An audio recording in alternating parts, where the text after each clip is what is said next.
Season 3 was preceded by arguably one of the greatest events we've had. A cinematic spectacle culminating in the destruction of the Ice King, the serious wounding of Jones, and the shocking reveal of our current visitor being Geno.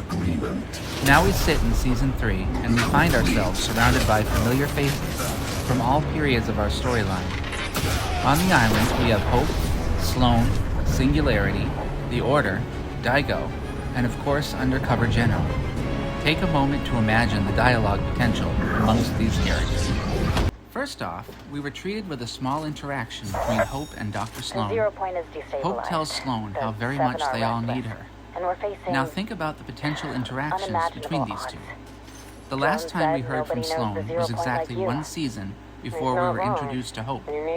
We could learn a lot about how Dr. Sloane got to our current island, and in turn, Hope could fill in Sloane with 2 chapters worth of adventure. They could share stories of Jones and bond over their deep concern for his well-being. Next, we have a very interesting storyline brimming between undercover Geno and his daughter, The Order. We hear a very restrained Geno attempt to offer counsel to his daughter. But will it lead to any meaningful twinge of conscience in him? The dialogue between these two will undoubtedly become more intense as the season progresses. One long-awaited storyline moment comes in the form of Singularity returning. We get to hear her voice for the first time, and she doesn't pull any punches in her scathing rebuke of Geno's leadership and obsession over power and control. We can potentially gain incredible lore into the workings of the imagined order via Singularity.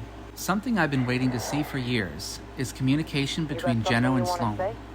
While he is in disguise, he still may try to sway her or manipulate her in some way. On the other hand, will Sloane get wise to Geno's deception? I think it's also worth noting that we may learn a lot about Oninoshima through Daigo's presence, and Hope may finally get her full visions back, leading to a showdown between her and Geno. We've never had such a fascinating cross-section of characters at once, and they all orbit around a restored Zero Point and a badly injured Jones. The interplay of all of these characters is bound to bring forth unforgettable storyline and lore revelations. Stay tuned as we flush out the season together. Thanks as always for the support, and see you all soon.